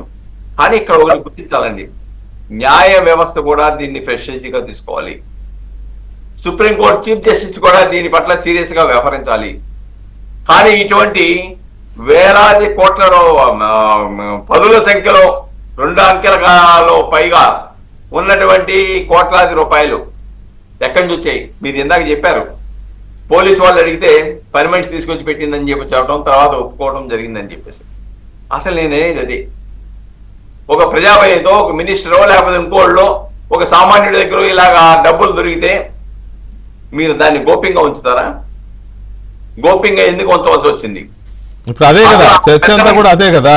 ఇప్పుడు ఈయన ఇంట్లో అంత అమౌంట్ దొరికితే 5 రోజుల నుంచి ఎందుకు తొక్కిపెట్టారు అనేది ఒకటి, 4 రోజులు ఆయన విధులకు ఎలా హాజరయ్యాడు, ఇదేది సీజే గారి దృష్టికి కొలీజియం దృష్టికి వచ్చిన తర్వాత కూడా, విచారణ జరిగిన తర్వాత కూడా, ఎఫ్ఐఆర్ ఇష్యూ అయిన తర్వాత కూడా ఆయన కోర్టు విధులకు ఎలా హాజరయ్యాడు? ఈ 4 రోజుల్లో ఆయన ప్రొసీడింగ్స్ చేసి ఉంటాడు కదా, 1-2 తీర్పులు కూడా ఇచ్చి ఉండొచ్చు, మనకు తెలియదు. సో ఇవన్నీ ఎలా జరిగినాయి? ఇది ఒక సామాన్య మానవుడికో లేదా ఒక అమాయకుని కాదు, కానీ సామాన్య ప్రభుత్వ ఉద్యోగియో ఇంకొకళ్ళు అయితే ఈ ఫెసిలిటీ ఉంటుందా అనేది. పుల్లారావు గారు నమస్తే అండి. నమస్కారం అండి. ఎలా ఉంది ఢిల్లీలో వాతావరణం ఈ ఘటన తర్వాత? మనం చిన్న విషయం మర్చిపోకూడదు. ఢిల్లీ రాజకీయ డామినేషన్ కాదు, వ్యాపారం డామినేషన్ కాదు. Delhi court, litigation, lawyers domination. అవును. కేసు ఎక్కడ జరిగినా ఒక పాలిటీషియన్ అనుకోండి, ఆంధ్రాలో తెలంగాణలో ఆ బెయిల్ కోసం ఇక్కడ రావాలా వద్దా? ఒక బిజినెస్ మెన్ కి అందరూ అక్కడికే రావాలి. అందువల్ల ఇది చాలా మంది ప్రధానమంత్రి గారు మోస్ట్ ఇంపార్టెంట్ మ్యాన్ ఢిల్లీలో అంటారు, లేకపోతే అది కాదు. ఫ్యాక్చువల్ గా మనం చూస్తే ఇవాళ సుప్రీం కోర్టు ఉన్నది, 700 సీనియర్ అడ్వకేట్స్ ఉన్నారు. అంటే ఈ సీనియర్ అడ్వకేట్ అంటే మీకు బాగా తెలుసు, వాళ్ళ ఆర్గ్యుమెంట్స్ ఏంటి, వాళ్ళ వ్యవస్థ ఏంటి మీకు తెలుసు, అందరికి తెలుసు. అలాగే హైకోర్టు, ఢిల్లీ హైకోర్టు కూడా ఉన్నది, దేశంలో ఒక most important high court. Lawyers, legal, judges, judicial ఈ డామినేషన్ ఉన్నది. ఎందుకంటే ఎక్కడ జరిగిన కేసు ఇవాళ భారతదేశంలో, కన్యాకుమారిలో జరిగిన ఏదో భూమి సుప్రీంకోర్టుకు వస్తారు, ఆ సుప్రీంకోర్టుకు రావటం, అది యాక్సెప్ట్ అవుతారా లేదా, స్టే ఇస్తారా లేదా, మొత్తం ఒక 15 మా ఫ్రెండ్స్, మన లీగల్ ఫ్రెండ్స్ నన్ను కరెక్ట్ చేయొచ్చు, 16 లక్షల మంది 20 లక్షల మందో 16 నుంచి 20 లక్షల మంది రిజిస్టర్డ్ లాయర్స్ ఉన్నారు బార్ అసోసియేషన్ దగ్గర. సో మన దేశానికి ఇది ఒక ఫాస్ట్ డెవలపింగ్ సెక్టర్, ఇది జ్యుడిషియరీ లా. దానికి మనం మోడర్నైజ్ చేసావా లేదా అంటే ఆ ప్రశ్న వస్తుంది. జడ్జ్ ఈయన ఎవరో మంచివాడా చెడ్డవాడా మనకు అనవసరం, అలహాబాద్ లో ప్రాక్టీస్ చేసేవాడు. కొలీజియమే కదా, సుప్రీం కోర్టు కొలీజియమే కదా ఆయన సెలెక్ట్ చేసి పంపించింది ఢిల్లీ. ఆయన బ్యాక్గ్రౌండ్ ఏంటి, ఆయన వ్యవస్థ ఏంటి? గవర్నమెంట్ మీద బ్లేమ్ చేయడం కష్టం కదా. వాళ్ళే మా ఇష్టం వచ్చిన జడ్జెస్ మేము అపాయింట్ చేస్తామని సిస్టమ్ తీసుకొచ్చారు కదా 1992 94 నుంచి ఈవేళ. సో అందువల్ల జడ్జెస్ రాగానే మనకు ప్రశ్నించలే, గవర్నమెంట్ ప్రశ్నించలేదు, మీడియాలో క్వశ్చన్ చేయలే. తర్వాత ఇంకో చిన్న విషయం కూడా, ఆర్టీఐ అనేది వర్తించదు. నన్ను కరెక్ట్ చేయొచ్చు మన మిత్రులు, జ్యుడిషియరీ మీద, కోర్ట్స్ మీద ఎన్ని కేసులు ఉన్నాయి, ఈ కేసు ఎన్ని రోజులు పడుతుంది, 10 సంవత్సరాలు ఉన్నది, ఇంకా జరుగుతుందా, అవన్నీ ఏం లేదు. చాలా సార్లు మీరు కూడా షోలో కరెక్టే, అది ఆర్టీఐ వర్తించదు నాకు తెలుసు. చెకప్ చేసుకోండి, మనం వేస్తే ప్లీజ్ చెకప్. ఓకే ట్రాన్స్పరెన్సీ లేదని నేను చెప్తున్నా. ఒక క్రిమినల్ కేసు రిజిస్టర్ అవుతుంది, 10-15 సంవత్సరాలు పడుతుంది. సుప్రీంకోర్టు జడ్జెస్ వాళ్ళు ఏం జరుగుతుందంటారు, యాక్షన్ తీసుకోరు, బెయిల్ అక్కడే ఇవ్వాలంటారు, బెయిల్ ఎవరు ఇవ్వరు. సో మనం ఆలోచించేది ఇవాళ కొన్ని రోజుల వరకు ఆశ్చర్యం ఉంటుంది, రేపు ఎల్లుండ అవతల ఎల్లుండ. తర్వాత ఆయన ఇంపీచ్మెంట్ కి సుప్రీంకోర్టు ఆర్డర్ ఇస్తాదని అనుకుంటున్నారు అందరూ. ఆయన ఇంపీచ్ చేయమని పార్లమెంట్ కి డైరెక్షన్ ఇస్తారా, అడ్వైస్ ఇస్తారా? మేము ఆయన ఎందుకంటే ఆయన ఇంపీచ్మెంట్ ద్వారాయే, పార్లమెంట్ ఇంపీచ్ ద్వారా తీయాలి. సో సుప్రీంకోర్టు కూడా పబ్లిక్ బ్రహ్మాండంగా అల్లరైపోతుంది దేశం అంతా, కాబట్టి ఇక తప్పదు సుప్రీంకోర్టుకి ఆర్డర్ ఇస్తారు. కానీ ఇది మీరు అన్నది మన అందరికి తెలిసింది, 1 or 2 జడ్జెస్ ఉండొచ్చు, 1% ఉంటారు. చాలా మంది చక్కగా ఇందాక రిటైర్డ్ జడ్జి గారు చెప్పినట్టుగా అందరూ కష్టపడతారు. ఎవరు చాలా వరకు 99% 95% ఫేర్, ఆనెస్ట్, దాని క్వశ్చన్ లేదు. కానీ ఇప్పుడు మన వచ్చిన ఆలోచన ఏంటంటే తప్పకుండా జ్యుడిషియరీ ప్రెస్టేజ్ దెబ్బతిన్నది. 5 రోజులు మాట్లాడకుండా కూర్చున్నారు, వెంటనే తెలియగానే వాళ్ళని సస్పెండ్ చేయాలి జడ్జిని అని సుప్రీంకోర్టు అనుంటే ఎంత బాగుంది. అది అనలేదు. ఇవన్నీ చాలా ప్రశ్నలు మొదలుకు వస్తున్నాయి. జ్యుడిషియల్ రిఫార్మ్ కావాలా వద్దా, మన మార్పు తేవాలా వద్దా అంటే, మీరు పాస్ చేస్తే పార్లమెంట్లో మేము కొట్టేస్తామన్నారు సుప్రీంకోర్టు, సో రాదని. అదేమన్నా అప్పుడు ముందరకు వస్తుందా? ఇవన్నీ ప్రశ్నలు ముందరకు వస్తున్నాయి. అదే అందరినీ ప్రశ్నిస్తారు. ఎవరు కేసు అందులో వెళ్ళిన, ప్రభుత్వాలు వెళ్ళినా, ఇంకేది వెళ్ళినా కోర్టును నిలదీస్తాయి. కొన్ని సందర్భాల్లో సుమోటో కూడా తీసుకుంటాయి, కంప్లైంట్స్ ఎవరు ఇవ్వకుండానే తీసుకొని అందరినీ లైన్లో పెట్టాలి, సన్మార్గంలో పెట్టాలనే అధికారాలు అన్నీ ఉన్నాయి కోర్టుకి. కానీ మరి ఇలాంటప్పుడు వాటిని వాళ్ళే అందులోనే దాచేసుకుని బయటికి రాకుండా ఒకడే కదా అని వదిలేస్తామా, ఒకడే కదా అని దాచిపెట్టుకుంటారా? అది నాకు అర్థం కాని పాయింట్ ఏంటంటే, మీ మాటకు ఒకటి అర్థం వస్తున్నానంటే 1 సెంటెన్స్ మీ వాటికి 5 రోజులు ఎందుకంటే అంత డబ్బు ఉన్నది, ఎవరి పేరు చెప్తున్నారు పానిక్ లో, అదే కదా, అది కూడా అతనికి భయమే కదా. అవును, ఇప్పుడు అతన్ని ఎవరి పేరు చెప్తున్నారు, ఈ డబ్బు ఎక్కడిది, నీట్ గా ఇంత డబ్బు ఎలా పోగు చేశాడు, హైకోర్టుకు వచ్చి 2-3 సంవత్సరాలు అవ్వింది. ఇతను హైకోర్టులో, ఢిల్లీ హైకోర్టులో 30, 25, 40 జడ్జెస్ ఉంటే ఇతను ఒక్కడి దగ్గరికి ఎంత వచ్చిందా, ఎక్కడిది సొమ్ము కలెక్ట్ చేస్తారే ప్రశ్నలన్నీ వస్తున్నాయి. అండ్ డెఫినెట్ గా దీంట్లో చాలా పెద్ద కథ ఉన్నది, అది బయటకు వస్తుందా రాదా అది మనం ఎదురు, అదే రావాలని దేశ ప్రజలు ఎదురు చూస్తారు. రైట్, ఒక్క నిమిషం పుల్లారావు గారు. ఇక చక్రవర్తి గారు, మీ ఈ ఘటన జరిగింది తెలిసిన దగ్గర నుంచి మీ స్టడీ ఏంటి దీని మీద? ఓకే, ఇవాళ న్యాయ వ్యవస్థ కాదు, భారతదేశంలోని అన్ని ప్రభుత్వ వ్యవస్థల్లో అవినీతి ఉందనేది జగమెరిగిన సత్యం. It's open. కొన్ని ఉదాహరణలు మనం గతం ఒకసారి తవ్వుకుంటే మంచి ఉదాహరణ, మన రాష్ట్రంలో జరిగిన విషయాలు గుర్తు చేసుకోవచ్చు మనం. అవినాష్ రెడ్డి గారికి బెయిల్ వచ్చిన విధానం, ఆయనకి బెయిల్ ఇవ్వటమే కాకుండా ఆయన్ని ప్రశ్నించేటప్పుడు నేరుగా ప్రశ్నించే అవకాశం లేదు, ఆయనకి క్వశ్చన్ పేపర్ రాసియండి, ఆయన ఆన్సర్లు ఇస్తారన్నారు కోర్టు. దానికి ముందు మనందరికి తెలిసిన విషయం, ఒక బాబా గారు, స్వామి గారు ప్రైవేట్ ప్లేన్లో బెంగళూరు నుంచి వచ్చి దిగి అటు నుంచి మళ్ళీ హైదరాబాద్ వచ్చి పబ్లిక్గా రాసే పేపర్, ఈయన బెయిల్ తీసుకొచ్చే మనిషి అని. సో వచ్చింది. ఓకే, నెక్స్ట్ గాలి జనార్దన్ రెడ్డి గారు ఒక బెయిల్ కోసం భారతదేశ చరిత్రలో అంత భారీ మొత్తం చెల్లించిన వ్యక్తి 100 కోట్ల రూపాయలు ఇచ్చారు. జడ్జి గారు సూసైడ్ కూడా చేసుకున్నారు. ఎగ్జాక్ట్ 100 కోట్ల రూపాయలు ఇచ్చారు, మనకు తెలిసిందే. చివరిది ఇప్పుడు ప్రస్తుతం టీడీపీ ఎంపీ గారు, గతంలో వైసీపీ ఎంపీ గారు వేమిరెడ్డి ప్రభాకర్ రెడ్డి గారు, మీ పత్రికే చాలా ఫ్రంట్ పేజ్లో ప్రచురించింది. 2 కోట్ల రూపాయల వాచ్ జడ్జి గారి కుమార్తె పెళ్లిలో ఇచ్చారు. సో అవినీతి అనేది ఉంది, కాదని ఎవరు అనట్లేరు. ఇక జడ్జిల విషయంలో వస్తే ముప్పాల సుబ్బారావు గారు ఇందాక ఒక మంచి విషయం చెప్పారు. కాస్తో కూస్తో పనిచేస్తున్న వ్యవస్థల్లో న్యాయ వ్యవస్థ ఒకటి. న్యాయ వ్యవస్థలో అవినీతి లేదనట్లేదు, ఉంది. కానీ వేరే వ్యవస్థలు, ఇప్పుడు మీరు ఒక రెవెన్యూ ఆఫీస్కి వెళ్ళండి, ఎంఆర్ఓ ఆఫీసు, ఒక పోలీస్ స్టేషన్కి వెళ్ళండి, ఒక ఎలక్ట్రిసిటీ డిపార్ట్మెంట్కి వెళ్ళండి, ఒక మున్సిపల్ ఆఫీస్కి వెళ్ళండి, అసలు అవినీతి లేదు అన్న ఆఫీస్ బస్తీ మీద సవాల్ ఈ తెలుగు రాష్ట్రాల్లో ఎక్కడ లేదు. న్యాయ వ్యవస్థ విషయానికి వస్తే ఈ రోజుకి కూడా good number of judges rulings సరైన పద్ధతిలో ఇస్తున్నారు, అరాచకమైన రూలింగ్స్ ఇవ్వట్లేరు. న్యాయ వ్యవస్థ అంతో కూస్తో పనిచేయడానికి కారణం ఏంటంటే స్వతంత్రంగా పనిచేసే విధానం ఈ రోజుకి మన న్యాయ వ్యవస్థలో ఉంది. ఓకే, నెక్స్ట్ లోవర్ కోర్టు విషయానికి వస్తే లోవర్ కోర్ట్స్ని వాళ్ళ హైకోర్టు జడ్జి గవర్నర్ కలిసి లోవర్ కోర్టు జడ్జిలని తీసేసే అవకాశం ఉంది మన వ్యవస్థలో. ఒక్కసారి మీరు హైకోర్టు జడ్జి సుప్రీంకోర్టు జడ్జి కనుక అయితే అది అసాధ్యం అయిపోద్ది. మీరు మర్డర్ చేసినా కూడా మీరు వాస్తవంగా చెప్తున్నాను యాజ్ ఎ జడ్జ్ ఇమ్యూనిటీ ఉంది. ముందు జడ్జిగా మిమ్మల్ని జడ్జి పదవి నుంచి మిమ్మల్ని తొలగించాలి. ఇవాళ మన జడ్జి గారు సెలవు మీద ఎందుకు వెళ్ళారంటే జస్టిస్ వర్మ గారు, ఆయన రాజీనామా చేస్తే ఎమ్మటే ప్రాసిక్యూషన్ మొదలైపోద్ది. ఆయన ప్రొటెక్షన్ ఎప్పుడు ఉంటుంది? జడ్జిగా ఉన్నప్పుడే ప్రొటెక్షన్ ఉంటుంది. సరే, మీరందరూ అలహాబాద్ పంపించలేదు, ఎందుకంటే అలహాబాద్ వాళ్ళు గొడవ చేస్తున్నారు, ఏంటి చెత్త అంతా తీసుకొచ్చి మా దగ్గర వేస్తారు. వాళ్ళు నేను అనుకోవటం ట్రాన్స్ఫర్ చేసి ఉంటారు, ఈ గొడవను తట్టుకోలేక వాళ్ళు వెనక్కి తీసుకుంటారు. అవునండి.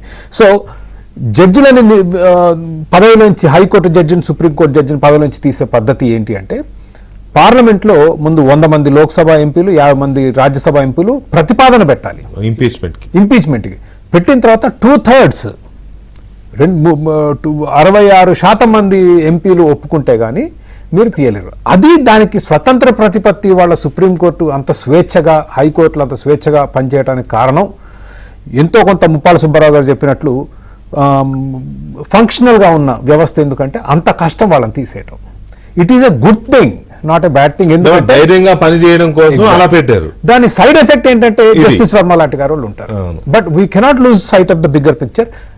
Judges have been removed in the past. Muppala Subbarao గారు రెండు ఉదాహరణలు ఇచ్చారు. అందుట్లో సౌమిత్రా సేన్ గారు ఇంపీచ్మెంట్ అవుతుంది అని తెలిసిన తర్వాత పిడి దినకరన్ సేమ్ థింగ్. మొత్తం 4 జడ్జిలని ఇప్పటికి ఇంపీచ్మెంట్ ప్రయత్నం జరిగింది. ఆ 2 అవుతాయని తెలిసిన తర్వాత వాళ్ళు రాజీనామా చేశారు, మిగిలిన 2 అవ్వలేదు. అంటే ఒకటి కాంగ్రెస్ రామస్వామి గారి విషయంలో కాంగ్రెస్ అబ్స్టైన్ అయింది, పార్టీ వాళ్ళ విషయంలో ఆయన కులాల రిజర్వేషన్ మీద చేసిన కామెంట్స్ వెనక్కి తీసుకున్నాడు కాబట్టి అది వెనక్కి వెళ్ళింది.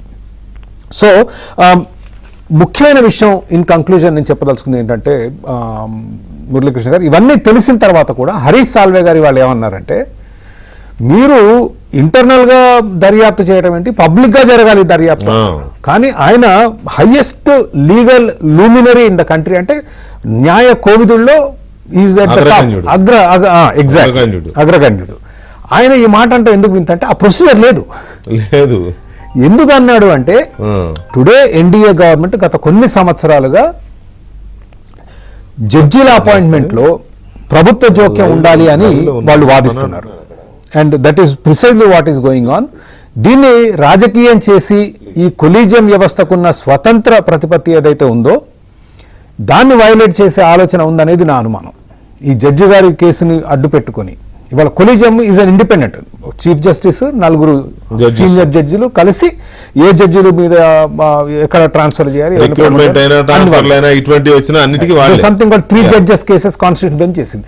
అది మార్చాలి అనేది ప్రస్తుత ప్రభుత్వ ఆలోచన. ఏ విధంగా ప్రభుత్వ ప్రతినిధులను దాంట్లో పెట్టాలి, సుప్రీంకోర్టు జడ్జిల నియామకాల్లో కేంద్ర ప్రభుత్వం భూమిక ఉండాలి, ప్రధానమంత్రి, హోంమంత్రి, చీఫ్ జస్టిస్ అనుకుంటా ప్రపోజల్ ఉండొచ్చు, నేను కరెక్ట్ గా లా మినిస్టర్. హైకోర్టు విషయంలోనేమో రాష్ట్ర ప్రభుత్వ భూమిక ఉండాలి. మీరు ఒకసారి వీళ్ళ భూమికలు తీసుకొచ్చారు, స్వతంత్ర ప్రతిపత్తి వాళ్ళకున్న స్వాతంత్రం వెళ్ళిపోద్ది, పొలిటికల్ ఎంటర్ అయిపోద్ది. సో మనం చాలా జాగ్రత్తగా ఉండాలి before we jump to conclusions. There is a procedure to be followed. ఇంత కష్టమైన క్లిష్టమైన ప్రొసీజర్ ఎందుకు ఉంది కాబట్టే ఆ న్యాయ వ్యవస్థ ఎంతో కొంత పనిచేస్తుంది. జస్టిస్ వర్మ గారు లాంటి నేను అనుకోవటం హీల్ డెఫినెట్లీ బి ఇంపీచ్డ్. కానీ మీ మీద పోలీస్ దర్యాప్తులు చేసి అవి చేసే అవకాశం లేదు ఇక్కడ. ఆయనకు చాలా రక్షణలు ఉన్నాయి. పార్లమెంట్లో ఇంపీచ్మెంట్ ప్రొసీడింగ్స్ తీసుకొచ్చి చేస్తే ప్రాబ్లీ ఆయన రిజైన్ చేస్తాడని నేను అనుకుంటున్నాను.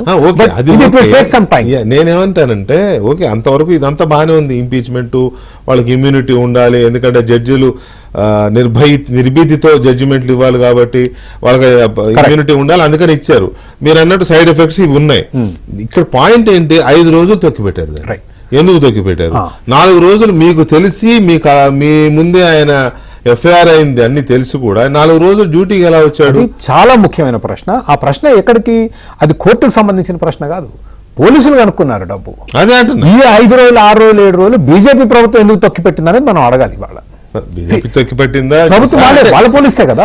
సీజే గారి దృష్టి కూడా వచ్చింది కదా, వచ్చింది. But it is not the job of the court to decide. What I'm saying is, మీరు అక్కడ అగ్ని ప్రమాదం జరిగింది, డబ్బులు దొరికాయి, reporting has to happen. Case register చేసి ఉంటారుగా, జడ్జి గారిని ప్రాసిక్యూట్ చేయలేరు. మాకు డబ్బులు దొరికాయి, కేసు రిజిస్టర్ ప్రాసిక్యూట్ చేయలేరు, కానీ కేసు రిజిస్టర్ చేయాలి కదా. డబ్బు దొరికిందని, ఎవరి డబ్బో ఏంది, దొంగ డబ్బా అవినీతి డబ్బా ఎవరికి తెలియదు. కేసు అయితే రిజిస్టర్ చేయాలి కదా. చేసినప్పుడు మరి ఏ కేసు చేసినా చిన్న పోలీస్ స్టేషన్ కూడా ఎమ్మటే పత్రికలకు లీక్ చేస్తుంటుంది. వారం రోజులు తొక్కిపెట్టింది ప్రభుత్వం. కోర్టు బాధ్యత ఎంత ఉందనేది తేలాలి. బట్ ఫస్ట్ ఇన్ఫర్మేషన్ చేరిందో అక్కడ మనకు చెప్తున్నది ఏంటి? ఎఫ్ఐఆర్ అయింది, సీజే గారి దృష్టికి వెళ్ళింది, సీజే గారు కొలీజియం కూర్చున్నారు, ఆయన రిజైన్ చేయమంటే రిజైన్ చేయనున్నాడు. కోర్టులు మీడియాను పిలిచి ప్రకటన పోలీసులు చేస్తారు. కరెక్టే, అధికార రైట్, అంతవరకు కరెక్టే. ఆయన అలహాబాద్ ట్రాన్స్ఫర్ చేయాలనుకున్నారు, తర్వాత అది ఇప్పుడు మళ్ళీ దాన్ని ఏదో వెనక్కి తీసుకుంటున్నారులే. కానీ ఇదంతా వాళ్ళకి తెలిసి సీజే గారి కొలీజియం దృష్టికి వెళ్ళిన తర్వాతనే కదా ఆయన ట్రాన్స్ఫర్ చేయాలనుకున్నారు, చేశారని కూడా అనుకుంటున్నాం మనం. సో కొలీజియం దృష్టికి వెళ్ళినాక 4 రోజులు కోర్టు డ్యూటీస్కి ఎలా వచ్చాడనేది ఒక ప్రశ్న మనకి మెయిన్ గా. రెండవది, ఈ దొరికిన సొమ్ముతో తీర్పులకు సంబంధం లేదా? ఆయన అక్కడ కూర్చుని ఇచ్చిన తీర్పులకు సంబంధం లేదా? చాలా మంచి ప్రశ్న కదా. తీర్పులకు సంబంధం ఉండే ఉంటుంది కదా ఖచ్చితంగా దొరికిన సొమ్ముతో. మూడవది, ఆయన మనకు తెలుస్తున్నది, విశ్వసనీయంగా తెలుస్తుంది ఏంటంటే ఎవరో పెద్ద తలకాయ పేరు చెప్తున్నాడని తెలుస్తుంది. ఆయన ఎవరో తెలియదు, మనకు తెలియదు. పెద్ద తలకాయ పొలిటికలా, నాన్ పొలిటికలా, ఇంకోటా వీ డోంట్ నో. సో ఇదంతా కూడా ఒక తరో ఎంక్వైరీ చేసే తప్ప తెలియదు. అదేంటి అనేది ఇంకొంచెం. చంద్రకుమార్ గారు ఒకవైపు, హరీష్ సాల్వే గారేమో దీని మీద చాలా సుదీర్ఘమైన, అంటే లోతైన దర్యాప్తు జరగాలి, ఇంటర్నల్ కాదు ఎక్స్టర్నల్ దర్యాప్తు జరగాలి అనేది ఆయన చాలా గట్టిగానే డిమాండ్ చేశారు. తర్వాత నేషనల్ మీడియా దీన్ని ఒక స్కాండల్ అని పిలుస్తోంది, గట్టిగానే దాని మీద డిబేట్లు అయి పెట్టాయి చాలా ఛానల్స్, నేషనల్ ఛానల్స్ అన్నీ కూడా. సో ఈ పరిస్థితుల్లో నేను మీ నుంచి తెలుసుకోదలుచుకున్నది ఏంటంటే, ఇప్పుడు ఆయన ఇంట్లో 20 కోట్లు దొరికాయా, 50 కోట్లు దొరికాయా, 75 కోట్లు దొరికాయా పక్కన పెడితే, ఆ దొరికిన డబ్బుకి ఆయన సర్వీస్ కాలంలో ఇచ్చిన తీర్పులకి సంబంధం ఉంటుందా లేదా?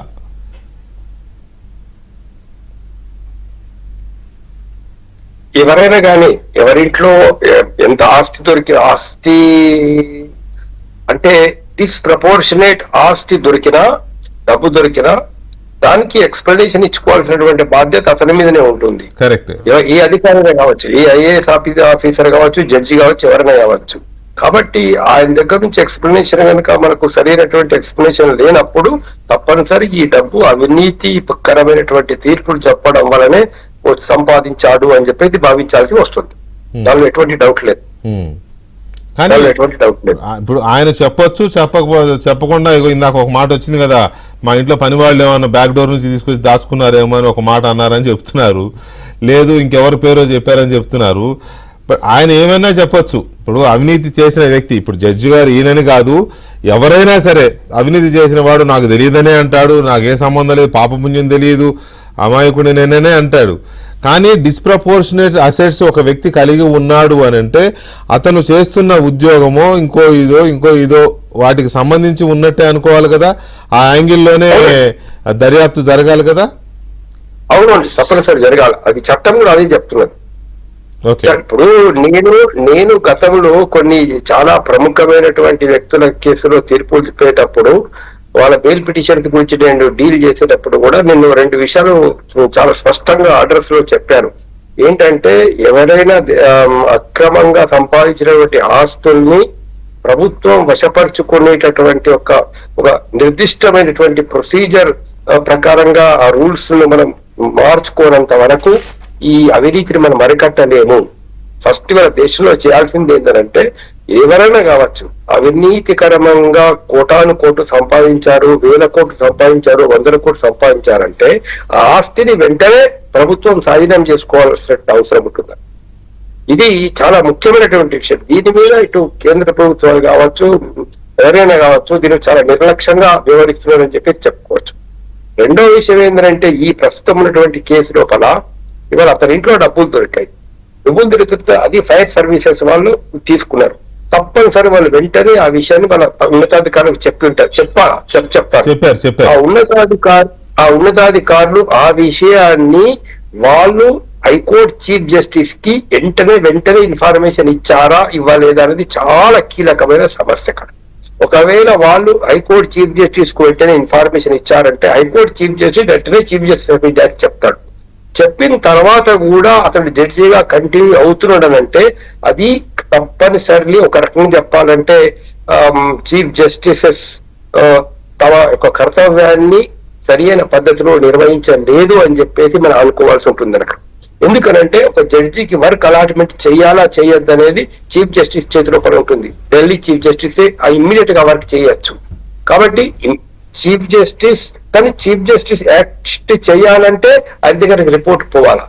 అక్కడ ఉన్నటువంటి ప్రభుత్వం, రాష్ట్ర ప్రభుత్వం దగ్గర దొరికిన డబ్బు state government department first seize చేసింది కాబట్టి వాళ్ళు ఆ రోజు వెంటనే చీఫ్ జస్టిస్ ఆఫ్ హైకోర్టుకు రిపోర్ట్ ఇచ్చారా ఇవ్వలేదా అనేది డిలే ఎక్కడ జరిగింది, ఎవరి పార్ట్ లో జరిగింది delay, whether delay is on the part of judiciary or whether delay in the part of the state government అనేటటువంటిది చాలా ముఖ్యమైన సమస్య. అది కూడా తేలాల్సిన అవసరం ఉంటుంది.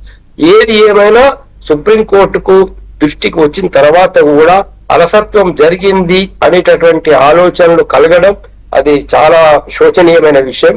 అసలు ఇమ్మీడియట్ గా సుప్రీంకోర్టు నిమిషాల మీద చర్యలు తీసుకోవాల్సిన అవసరం ఉండే. ప్రజల కాన్ఫిడెన్స్ ను, ప్రజలకు నమ్మకం పెంచడం కోసం, ప్రజల విశ్వాసాన్ని న్యాయ వ్యవస్థ మీద పెంచడం కోసం ఏదైతే కొంచెం డిలే జరిగినా, ఏ మాత్రం ఒక 2 రోజులు 3 రోజులు డిలే జరిగినా కూడా ఇట్ గివ్స్ అంటే ఒక సస్పీషియస్ అనేటువంటిది క్రియేట్ చేస్తుంది. కాబట్టి వాళ్ళ ఇమ్యూనిటీ సంగతేమో కానీ ప్రజల ఇమ్యూనిటీ పోయే ప్రమాదం ఉంది. మీరు అన్నట్టు ఇమీడియట్ గా కనుక వాళ్ళు రియాక్ట్ అయి ఉండకపోతే.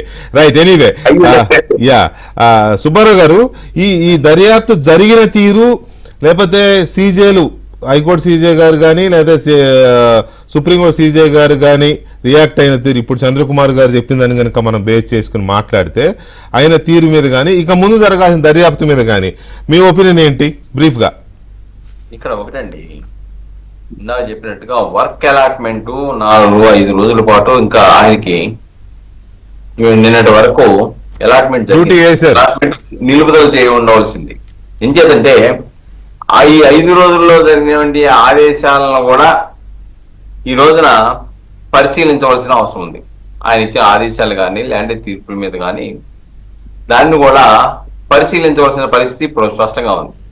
ఎందుకంటే ఆయన ఇచ్చినటువంటి అదేమైనా కిక్ ప్రోకు సంబంధించిందా, దానికి సంబంధించిన తీర్పులు దీంట్లో ఏమైనా ఉన్నాయో కూడా పరిశీలించాలి. ఒకటి. రెండోది, ఇక్కడ ఒకటి మనం చూడాల్సింది, ఈ యొక్క జడ్జి యొక్క కేసుని ప్రాథమికంగా తీసుకొని భారత రాజ్యాంగం ఆర్టికల్ 50లో ఉన్నటువంటి separate judiciary from the executive ఏదైతే ఉండాలని ఆర్టికల్ 50 చెప్తా ఉందో, ఎగ్జిక్యూటివ్ నుంచి జ్యుడిషియరీ సపరేట్ గా ఉండాలి, సపరేట్ ఫ్రమ్ జ్యుడిషియరీ, ఎగ్జిక్యూటివ్ నుంచి సపరేట్ గా ఉండాలనేది అది ఆర్టికల్ 15. దాని మీదే SP Gupta versus union of ఇండియాలో 1981లో ఒక తీర్పు చెప్పారు. దాంట్లో అంటే judiciary is a basic feature of the constitution. దీన్ని బేస్ చేసుకొని కేంద్ర ప్రభుత్వాలు రాజకీయంగా తన ఆధిపత్యంలో ఉంచుకోవాలని చెప్పేసి ఇందాక మీరు చెప్పినట్టుగా నేషనల్ జ్యుడిషియల్ అపాయింట్మెంట్ కమిషన్ అని ఆ కేసు 2015లో వచ్చింది. దాంట్లో ఏం చెప్పారంటే, which has sought to establish a commission to appoint judges holding that it was unconstitutional. ఎందుకంటే ఆర్టికల్ 50 వైలేట్ అవుతుంది. కాబట్టి ఇలాగా జ్యుడిషియరీకి ఉన్నటువంటి పవర్స్ ని కమిషన్ ద్వారా జడ్జెస్ నియామకాలు అనేది అది అన్కాన్స్టిట్యూషనల్. అదన్నీనేమో లార్జర్ పర్సెప్టివ్ కదా, అదంతా కూడా బేసిక్స్ లోకి వెళ్తున్నాం మనం. నేను అనేది ఏంటంటే ఈ కేసులోనే 14వ తేదీన రాత్రి సాయంత్రం దొరికితే ఈ 5 రోజుల్లో 6 రోజుల్లోనే ఇన్ని ల్యాప్సెస్ కనపడితే దీనికి ఎవరిని బాధ్యులు చేయాలనేది నా ఇవాళ ప్రశ్న. మీరు అన్నట్టు ఆ సెక్షన్స్ ఇమ్యూనిటీలు చాలా ఉన్నాయి.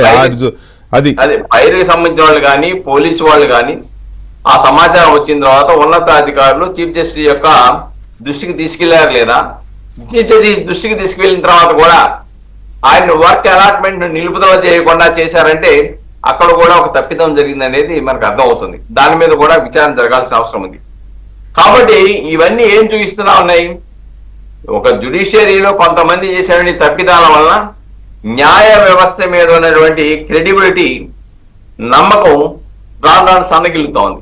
కాబట్టి డెఫినెట్ గా ఇమ్మీడియట్ గా యాక్షన్ తీసుకోవడానికి కొన్ని వాళ్ళకి ఇంపీచ్మెంట్, వాళ్ళకి కొన్ని అధికారాలు ఇచ్చారు, ఇమ్యూనిటీ ఇచ్చారు.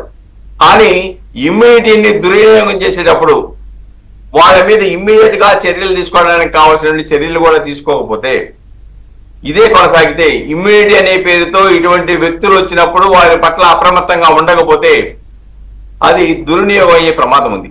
రైట్, ఒక్క నిమిషం సుబ్బారావు గారు, ఒక్క నిమిషం. పుల్లారావు గారు, ఈ కేసు కొంచెం పెక్యులర్ గా కనపడతా ఉంది. ఇదేదో గవర్నమెంట్ క్లర్కో లేకపోతే ఇంకొకరో రెవెన్యూనో ఎంఆర్ఓనో ఇట్లా లేదు. ఇది ఆయనకు ఒక బ్రహ్మాండమైన కవచ కుండలాలతో పుట్టిన వ్యక్తిలాగా ఉంది పరిస్థితి. ఓకే, కానీ అక్కడ చూస్తేనేమో ఎస్టాబ్లిష్ అయింది కేసు.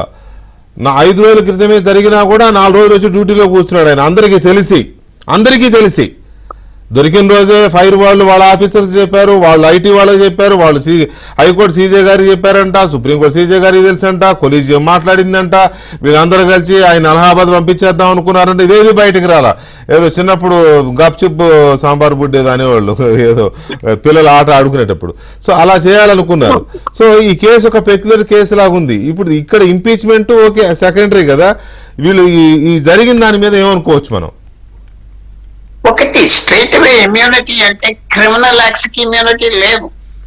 ఆయన ఇమ్యూనిటీ ఎంత ఉందంటే కోర్టులో పని, జడ్జ్మెంట్స్ ఇష్టం వచ్చిన కోర్టులో మాట్లాడవచ్చు, యాక్షన్ తీసుకోవచ్చు. ఇమ్యూనిటీ ప్రాసిక్యూషన్ దానికి.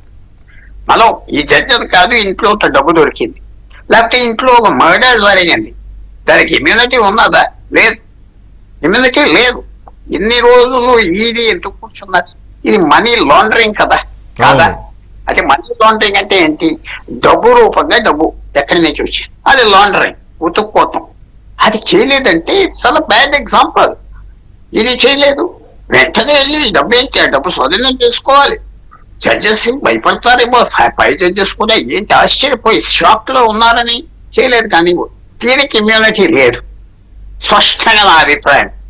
ఇమ్యూనిటీ ఎంతవరకు కోర్టులో ఆయన ఇష్టం వచ్చిన చేయొచ్చు, మీకు శిక్ష చేయొచ్చు, ఇవ్వకపోవచ్చు, దాన్ని ప్రశ్నించలేరు.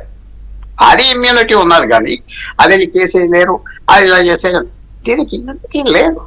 రేపు ఒక వ్యాలిడ్ పాయింట్. ఇంట్లో ఏం జరిగినా కూడా ఇమ్యూనిటీ ఉంటుందా అనేది కరెక్ట్. యూఆర్ మంచి పాయింట్ చెప్పారు. ఒక్క నిమిషం పుల్లారావు గారు, ఇక్కడ చక్రవర్తి గారు, ఇదంతా బాగానే ఉంది, ఇమ్యూనిటీ ఇది ఈ గొడవ అంతా బాగానే ఉంది. ఈ తీర్పులకు సంబంధం ఉంటుందా ఉండదా, ఆయన సర్వీస్ కాలంలో చేసింది అనే దానికి నాకు ఒక విషయానికైతే నాకు సమాధానం దొరకట్లా. చాలా కష్టం. ఇప్పుడు వెనక్కి వెళ్ళి అవన్నీ తవ్వి అసలు ఈ డబ్బు ఏ తీర్పుకి కనెక్ట్ అనేది అసాధ్యం. అదొక పాయింట్. రెండో వ్యాలిడ్ పాయింట్ ఏంటంటే, ఎక్కడైనా అక్రమంగా సొమ్ము ఉందని అనుమానం వస్తే అది ఐటీ వాళ్ళు కావచ్చు, ఈడీ వాళ్ళు కావచ్చు, వెంటనే రైడ్ చేస్తారు, కూర్చొని మిషన్లో తీసుకొచ్చి డబ్బులు లెక్కేస్తారు, అంతే కదా. ఇప్పుడు అక్కడ ఏం జరిగిందో, 6 రోజుల నుంచి ఏం జరుగుతుందో, ఎంత అమౌంట్ దొరికిందో, ఇంత సీక్రెసీ ఏంటి ఈ దేశంలో, అత్యున్నత న్యాయస్థానంలో, ప్రభుత్వంలో ప్రజలంటే ఎంత చులకన అనేది అనేది ఆలోచన. కనీసం అట్లీస్ట్ రిపోర్టింగ్, ఇప్పుడు మనం వార్తా రిపోర్టింగ్ మీరు చెప్పిన తర్వాత నేను చూసింది ఏంటంటే, సుప్రీంకోర్టు ఆ రోజే చెప్పారు అనేది, ఆ రోజే చెప్పారు అనేది ఇండియన్ ఎక్స్ప్రెస్ ఇతర రిపోర్ట్ ఇచ్చారు అనేది. ఇచ్చిన తర్వాత ఈ 5 రోజులు ఏం చేయకపోవడం అనేది చాలా అనుమానాలకు అవకాశం ఉంటుంది. అనుమానాలు supreme court judgment is brought into question. వాళ్ళు ఏం ఆలోచిస్తున్నారు? ఇంత పెద్ద మొత్తం దొరికిన తర్వాత కూడా మరి అందరూ కలిసి తొక్కి పెట్టాలనుకున్నారా? ఎక్కడన్నా మరి సెటిల్మెంట్ అవసరం ఏమొచ్చింది, అది కూడా వస్తుంది. సో ఎందుకు చేశారు అనేది అంతుపట్టని విషయం.